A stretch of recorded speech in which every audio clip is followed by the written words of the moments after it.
প্রথমত হচ্ছে এগ্রিকালচারাল, কৃষিতে যে কোঅপারেশন। আপনারা জানেন ব্রাজিল তো কৃষির দিক থেকে অনেক শক্তিশালী এবং এগিয়ে আছে।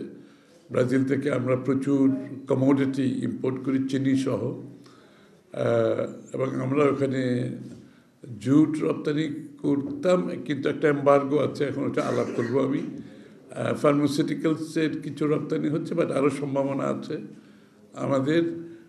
আর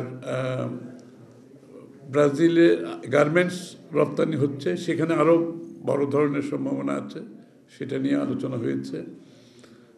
দুই দেশের মধ্যে কৃষিতে কোঅপারেশনের ব্যাপারে আলোচনা হয়েছে, যে মিল্ক প্রোডাকশন সম্বন্ধে ওদের ধারণা বাংলাদেশের প্রতিটি গরুতে যে এখন দুধ দিচ্ছে সেটা অনেক কম, এটা বাড়ানোর অনেক সুযোগ আছে, সেখানে তারা কোঅপারেট করতে রাজি আছে।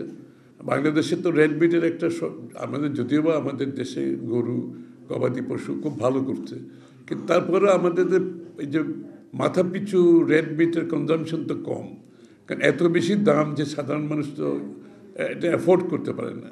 তো তারা চিন্তা করছে, প্ল্যান করছে বাংলাদেশে তারা ওয়্যার হাউস করে, স্টোরেজ করে বড় আকারে এখানে মাংস রপ্তানি করতে পারবে কিনা সম্ভাবনা দেখছে, কারণ এখানে দাম তো অনেক বেশি, এবং ইম্পোর্ট করলে কিন্তু তার থেকে অনেক কম হবে। তবে সাথে সাথে আমাদের যাতে গবাদি পশুর যে চাষবাস হচ্ছে এটা যাতে ক্ষতিগ্রস্ত না হয় সেটাও মাথায় রাখতে হবে।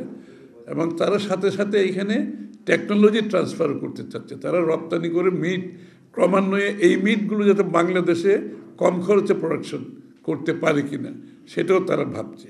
নির্বাচন নিয়ে কথা হচ্ছে, তারা মনে করে স্বাভাবিকভাবে নির্বাচন তো সবাই দেখতেছে, এখন তারা মন্তব্য করেছে নির্বাচন, তারা মনে করছে নির্বাচন হবে।